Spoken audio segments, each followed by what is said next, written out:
자, 안녕하세요, 여러분. 우리 캔공2 자, 8강 제2차 세계대전 2번째 시간 시작해 보도록 하겠습니다. 아까 제가 여기다 한번 꽂아 봤는데 좀 모양이 어떨지 모르겠어요. 근데 이제 꽂아 보니까 아무래도 이제 목이 늘어나더라고요. 그래서 그래도 이거 이번에 좀 나름 회심 아이템으로 샀는데 목이 너무 늘어나고 그럼 이쁘지 않을 것 같아서 다시 이렇게 들고 시작을 해 보도록 하겠습니다. 자, 2차 대전 내용 한번 같이 볼게요. 이제는 진주만 공습, 우리가 소위 말하는 태평양 전쟁이 이제 시작이 되는 거죠.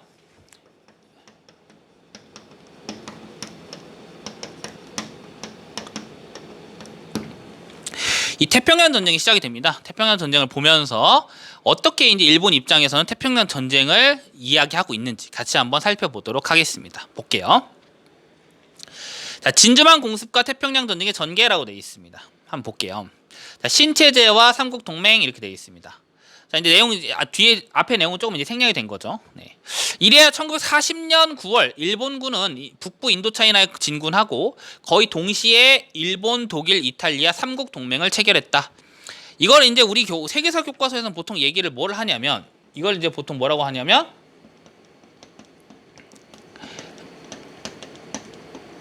방공협정이라고 얘기를 하는 거죠. 공산주의로부터 국가를 방어하기 위해 맺은 협정이라는 거죠.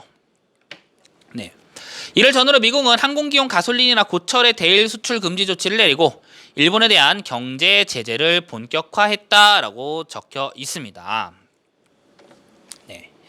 그러니까 이제 일본이 이 독일, 특히나 이 2차 세계대전을 일으킨 독일과 이렇게 점점 긴밀하게 가까워지자 그의 경계를 해야 될 뿐만 아니라 심지어 바로 북부 인도차이나 지역, 즉 프랑스의 식민지 지역이었던 베트남 등에 진군하는 모습을 보면서 일본의 팽창을 막기 위해서 기름 수출을 금지해버린 겁니다.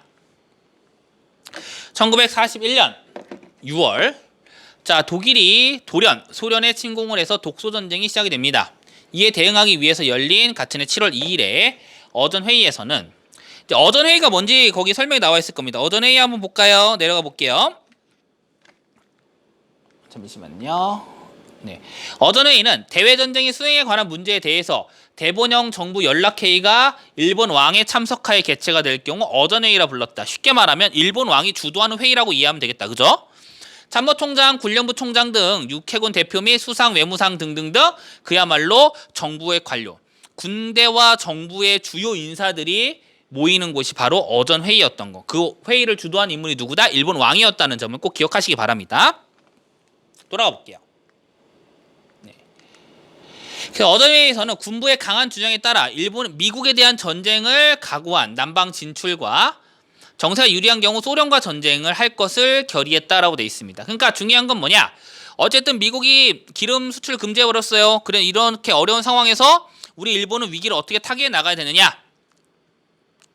그러니까 둘 중에 하나라는 거지. 남쪽으로 진출해가지고 동남아시아 지역을 석권하느냐, 그게 아니면 위기에 빠진 소련을 독일과 일본이 동서 양쪽에서 압박을 하느냐, 그걸 결정해야 된다는 거죠. 그래서 남방작전과 이제 북진이 의견이 대립했다라는 내용이 좀 나와 있습니다.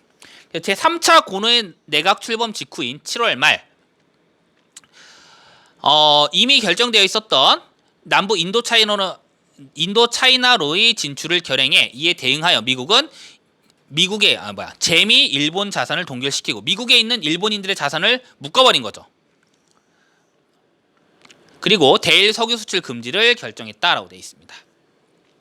이 인도차이나로의 진출이 어떤 의미를 갖냐면 일단 기본적으로 당시 인도차이나는 프랑스의 식민지였잖아요. 근데 당시에 프랑스가 독일의 침략을 받아가지고 프랑스 정부가 붕괴된 상황이었어요.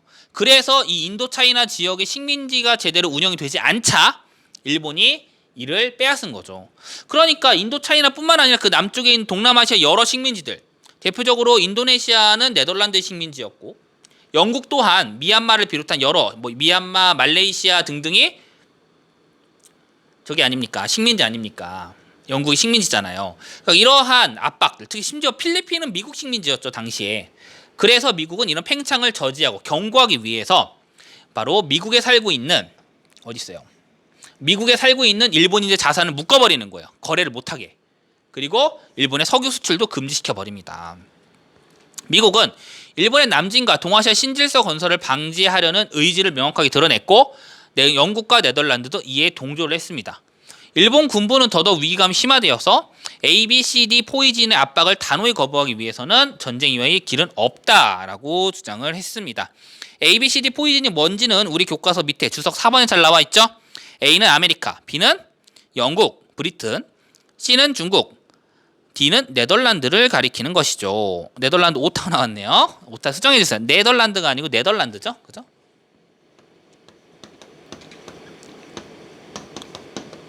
오타 수정해 주세요.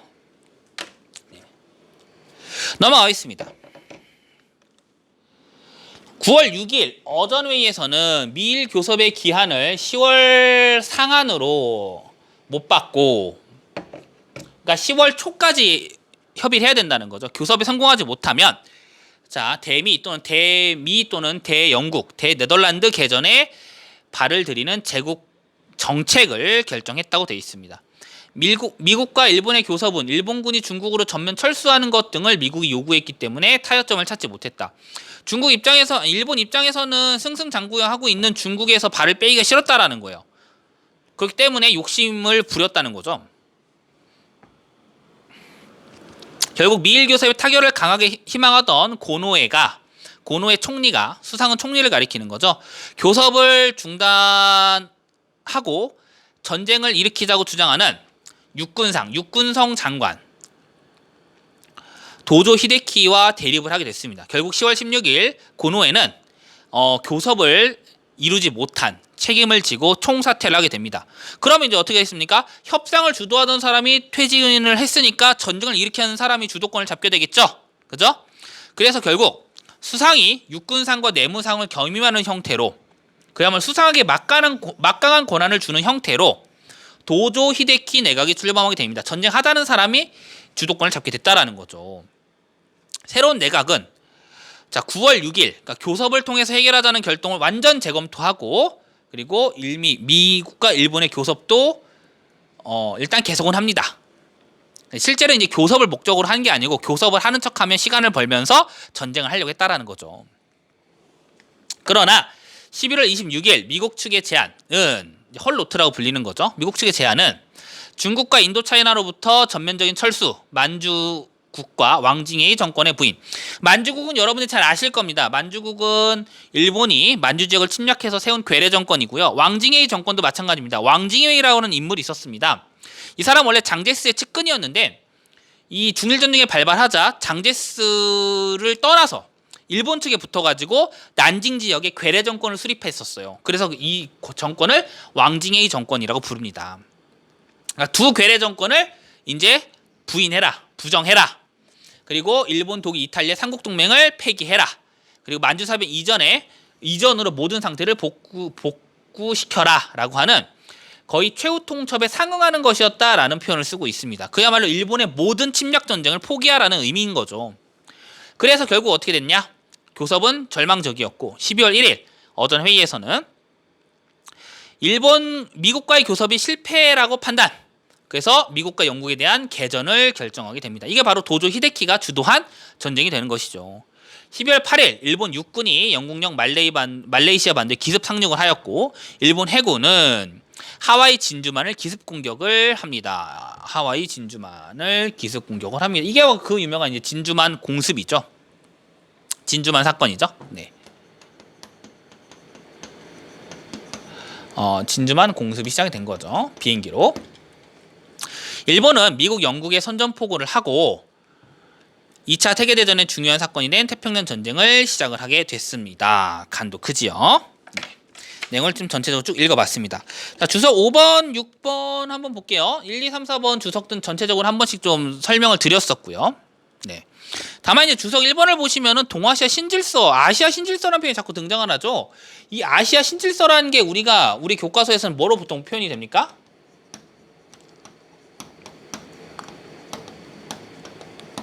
대동아 공영권이라는 표현으로 많이 등장을 할 거예요. 대동아 공영권의 핵심은 뭐냐? 핵심은 뭐냐면 바로 우리 아시아를 괴롭히는 서양 세력들, 특히나 누굽니까? 바로 귀신 같은 그리고 짐승 같은 영국과 미국을 쫓아내자는 거죠. 귀축 영미를 축출하고 축출하고 바로 일본이 주도하는 아시아를 만들어내자라는 거예요. 이게 바로 대동아 공영권의 핵심적인 내용입니다. 네. 그거를 이제 이 아시아 신질서라는 표현으로 좀 쓰고 있네요. 네. 뭐 그런 건 좀 우리가 눈여겨볼 수가 있겠고요. 네. 그 다음에 이거 1, 2, 3, 4번은 다 설명을 드렸고요. 5번, 6번 같이 한번 볼게요. 5번, 6번 좀 보시면, 자, 지우고 볼까요, 좀? 자, 5번은 이제 미국에 대한 사실상의 선전포고인 교섭 중단 통지는 선제 공격이라는 전과를 올리고 싶어하는 군부의 욕심이다. 그러면서 진주만 공격 개시 이후로 넘어갔다. 그러니까 무슨 소리냐면 교섭을 중단을 해야 되잖아요. 그럼 교섭 중단을 해버리면 미국도 전쟁에 대비할 거 아닙니까? 근데 군인들 입장에서는 그렇게 되면은 재미가 없죠. 그래서 교섭은 계속 하는 척을 하면서 기습 공격을 했다라는 거예요. 그 내용인 거죠. 그 결과 미국 여론은 진주만을 잊지 말라는 표 아래서 일본에 대한 격한 적개심에 불타올라게 됐다. 캘리포니아주를 시작으로 서해안 각주에 사는 12만 명의 일본계 미국인이 수용소로 끌려가게 되었어요. 근데 여기서 이제 비교하는 건 뭡니까? 독일계와 이탈리아계 미국인에 대해서는 그러한 조치가 없었다는 거죠. 네. 미 정부는 1988년에 수용자에 대한 사죄와 보상을 시행했다는 표현이 나와 있습니다. 그러니까 일본은 여기서 조금 이제 그런 감정을 가지고 있는 거죠. 아니, 전쟁은 독일인들도 일으키고 이탈리아인들도 일으켰는데 왜 우리 일본인만 강제 수용소로 몰아넣고 재산을 뺐느냐라는 거예요. 이 점에 대해서 우리가 어때요? 어떨까요? 좀 차별한 걸까요? 어떨까요? 좀 고민해 보겠습니다. 근데 또 한편으로는 전쟁을 일으킨 주범이 또 자기네들이 이렇게 피해자라는 식으로 얘기하는 게 사실은 뭐 선생님이 그렇게 마음이 넓지 않아서 그런지 몰라도 그렇게 또 좋아 보이지는 또 않네요. 네. 아무튼 일본 교과서에서는 일본인들의 피해도 이렇게 적어놓고 있습니다. 우리가 잘못한 거 맞지만 미국도 잘한 거 없어? 약간 이런 느낌이 드는 건 선생님의 너무 편견일지 좀 걱정이 되긴 하네요. 네. 자, 아무튼 그 다음에 여기 아까 나온 대로 자, 대미 개전 이후에 미국과의 전쟁, 미국에 대한 전쟁 이후에 정부는 중일 전쟁을 포함한 모든 전쟁을 대동아 전쟁이라고 부르기로 결정했다. 그리고 패전까지 이 명칭을 사용했다라고 돼 있습니다. 자, 우리 교과서 내용 같이 한번 살펴볼까요? 네, 교과서 내용 한번 보겠습니다. 네. 태평양 전쟁의 내용이 쭉 나와 있습니다. 독일이 폴란드를 침공하면서 2차 대전이 발발하였다. 뭐 쭉쭉쭉 나와 있는데 일본의 세력 확장을 경계하고 있던 미국은 일본의 석유 수출을 금지하는 경제 봉쇄 조치를 내렸다. 이에 일본은 미국과의 전쟁을 결정하였다. 그러면서 하와이를 침공했고 태평양 전쟁이 발발했다는 내용이 나와 있습니다. 일본에 이어 독일과 이탈리아가 미국에 선전포고를 하면서 2차 대전은 세계 최대 규모의 전쟁으로 발발하게 되었습니다. 일본은 단기간에 동남아시아와 남태평양 일대를 점령을 하게 됐습니다. 한동안 고난에 빠져있던 미국은 미드웨이 해전을 통해서 전세를 역전을 했고 그 결과 일본군을 패배시킬 수 있었다는 거죠. 일본은 동맹국인 이탈리아와 독일이 항복한 뒤에도 전쟁을 계속합니다. 결국 어떻게 됩니까? 포츠담 선언까지 나와서 일본에 무조건 항복을 요구했으나 일본은 이를 거부하였고 결국 원자폭탄이 2번이나 떨어지고 소련마저도 참전하게 되자 일본은 무조건 항복하였다라는 내용이 교과서에 잘 나와 있죠. 자, 이게 이제 지도의 전황입니다. 여러분들 거에는 조금 프린트에 흐리게 나와 있을 수도 있어요. 보시면 일본이 보시면 어떻겠습니까? 하와이 진주만까지 침략을 해가지고 보시는 것처럼 태평양 일대에도 거대한 세력을 형성하는 걸 볼 수가 있어요. 특히나 이런 동남아시아, 프랑스랑 인도차이나, 네덜란드랑 동인도, 영국령, 말레이시아 등등을 일본이 무차별적으로 점령하고 이 지역의 이제 고무나 석유 자원 등을 충당해서 전쟁을 계속 지속하게 됐던 거죠. 결국 그래서 미국이 이제 미드웨이 해전 등을 통해서 일본을 견제를 했고 그 결과 최종적으로 일본은 패배를 하게 되었다라는 내용이 교과서 지도에 간략하게 나와 있습니다. 넘어갈게요. 자, 그럼 이제 문제 한번 같이 볼게요. 1번, 일본사 교과서에 미출된 기억과 동아시아사의 리을 서술은 미국의 석유 금수 조치 의도를 어떻게 설명하고 있나요? 자, 기억을 볼게요. 미국은 일본의 남진과 동아시아 신질서 건설을 방지하려는 의지를 명확하게 드러내고 이에 동조했다. 리을을 한번 볼까요? 리을은 어떻게 돼 있나? 일본의 세력 확장을 견제하고 있었던 미국은 일본의 석유 수출을 금지하는 경제 봉쇄 조치를 내렸다라고 돼 있습니다. 어떻게 이거를 설명하고 있나요? 네. 동아시아 신질서, 일본의 세력 확장? 이게 어떤 차이가 있는 걸까요? 한번 정리해 보시고요. 다음, 밑줄친 니은의 서술은, 니은이 뭡니까? 니은. 네. 미국 측의 제안, 헐로트가 내용인 거죠.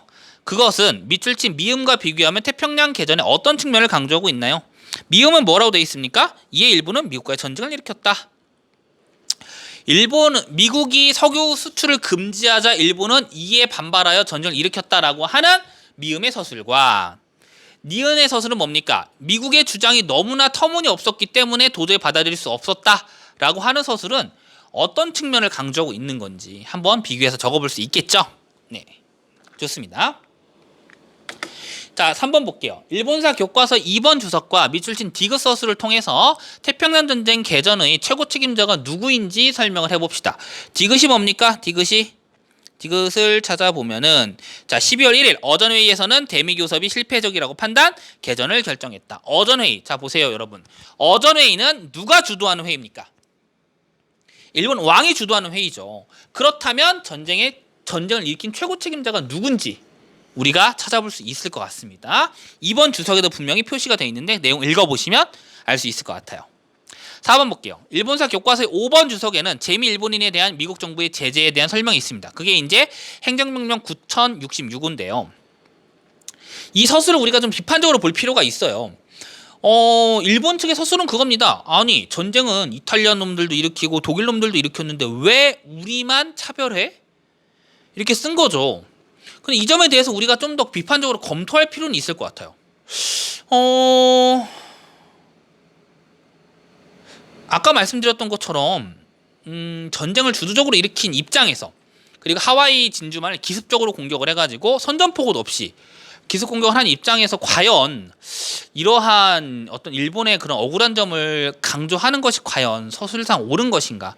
선생님은 조금 고민이 많이 되네요. 한번 여러분들도 한번 고민해서 좀 적어 보시고요.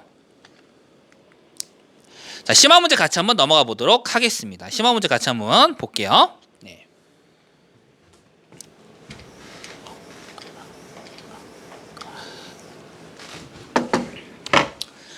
자, 볼게요. 자, 가를 보겠습니다. 총력전에 대한 종합적인 연구조사를 목적으로 1940년 10월에 탄생한 총력전 연구소는 국방국가의 기둥이 될 인물을 양성하는 것이 사명이라는 점에서 장관 양성학교라고 불리고 있습니다. 그러니까 일본이 총력전 연구소라는 곳을 만들었다고 하네요. 네, 체크해 두시고요. 군 관민, 군인, 관료, 민간인 각지에서 인격, 신체 지능이 탁월하여 장래 지도자가 될 만한 자질을 가진 인재 36명에 대한 전형을 진행하고 있습니다. 이외에도 연구생의 자격은 무관의 경우에는 육해군 대학교를 졸업한 엘리트, 대위 또는 소령, 문관은 고등관 4등 또는 5등이며, 이 고등관이라는 것은 여러분 일본에서는 상당히 지위가 높은 고등 관리를 가리키는 거예요. 각각 임관 5년 이상이 경과되어야 한다는 조건이 붙어있다. 민간 분야에서는 이러한 문무관에 해당하는 직업 경력을 가진 인재 6명을 선발하게 된다라고 적혀 있습니다. 이렇게 모아놓은 인재들로 뭘 했을까요? 미래 장관 후보자 교육을 받았을까요? 그게 아니죠. 이들은 일본 내각을 가상으로 꾸렸습니다.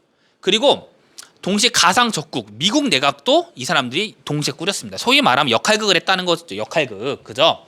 여기 이제 시뮬레이션 했다는 거, 역할극을 했습니다. 그리고 책상 위에서 전쟁을 벌였습니다. 일본은 자신들이 배출한 최고의 젊은 인재들을 한 자리에 모아놓고 바로 가상 전쟁 시뮬레이션을 돌렸다라는 얘기인 거예요. 아시겠죠? 네. 그런 내용이 나와 있습니다. 칠판 한 번만 잠깐 지울게요.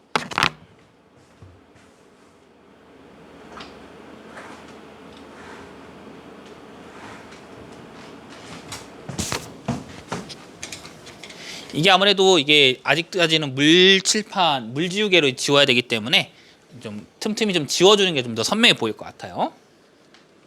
나중에 피드백을 할 때 혹시 칠판에 있는 이 내용 그 본문이 좀 잘 보이는지 안 보이는지 한번 피드백 해주시면 되게 좋을 것 같아요.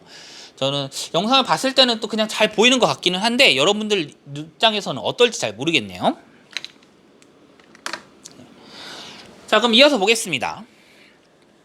자, 이노세 나오키가 쓴 쇼와 16년 여름의 패전이라고 하는 책입니다. 같이 한번 볼게요.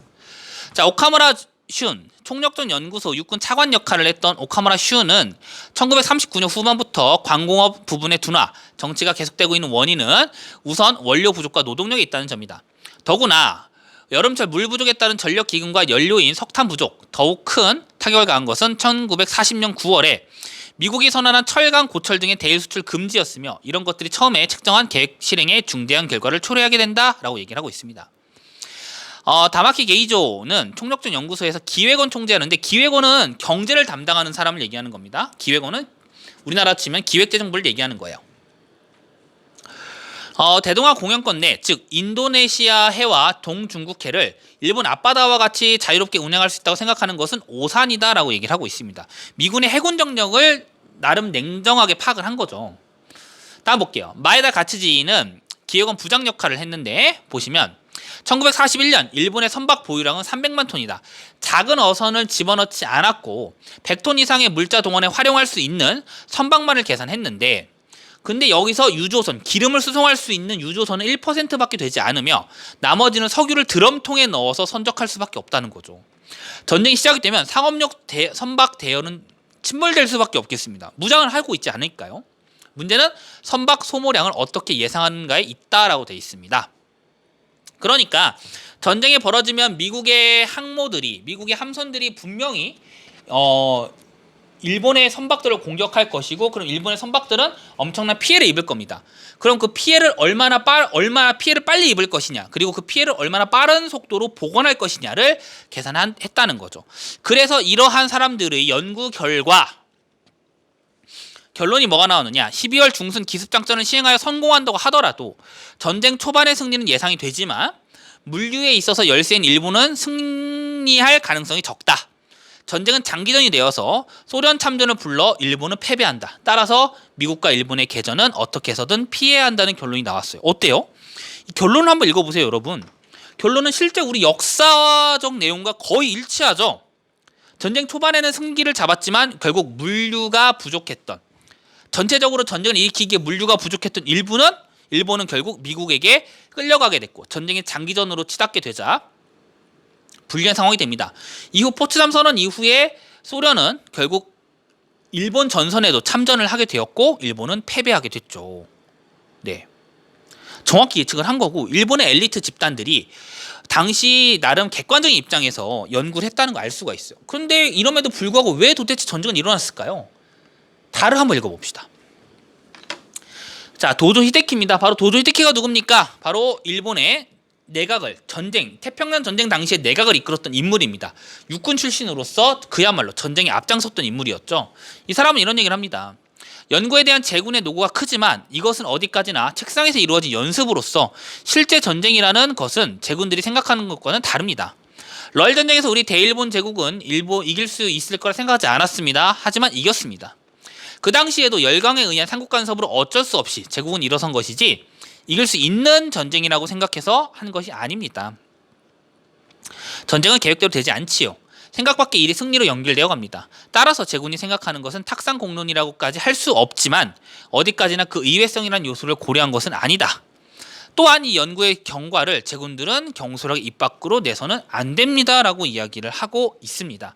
그러니까 도조 히데키의 주장은 야 니들이 뭘 알아? 니들이 군대 이끌어봤어? 야 전쟁이라는 건 말이야 의외 요소에서 반전이 있는 거야. 그런 식으로 무조건 수치상으로만 계산하는 건 틀려라고 얘기하고 있는 거죠. 결국 어떻게 됐습니까?